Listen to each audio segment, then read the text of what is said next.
ఐర్లాండ్‌తో జరిగిన మొదటి మ్యాచ్‌లో భారత్ ఘోర ఓటమిని చవిచూసింది. క్రికెట్ ప్రపంచంలో ఊహించని పెను సంచలనం చేసింది. ఐర్లాండ్ చేతిలో భారత జట్టు ఘోర పరాజయం పాలైంది. పసలేని బ్యాటింగ్, బౌలింగ్ ప్రదర్శనతో టీమిండియా ఈ మ్యాచ్‌లో 34 పరుగుల తేడాతో ఓటమిని చవిచూసింది. ఇటు ఐర్లాండ్ జట్టు అద్భుతమైన ఆటతీరుతో చారిత్రాత్మక విజయాన్ని నమోదు చేసింది.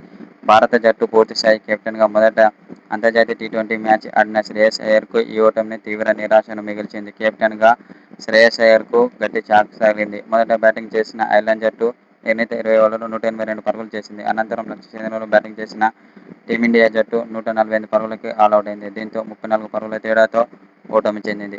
అయితే అనంతరం టీమిండియాపై కీలక వ్యాఖ్యలు చేసిన ఐర్లాండ్ కెప్టెన్ ఈ మ్యాచ్‌లో మా ఆటగాళ్లు చాలా అద్భుతంగా రాణించారు. బ్యాటింగ్‌లోనూ, బౌలింగ్‌లోనూ చాలా అద్భుతంగా ఆడి జట్టుకు మంచి విజయంలో కీలక పాత్ర పోషించారని ఐర్లాండ్ కెప్టెన్ అన్నాడు. ఇక జరగబోయే రెండో టీ20లో కూడా టీమిండియాను చిత్తుగా ఓడించి టీ20 సిరీస్‌ను క్లీన్ స్వీప్ చేస్తామని ఐర్లాండ్ కెప్టెన్ ధీమా వ్యక్తం చేశాడు.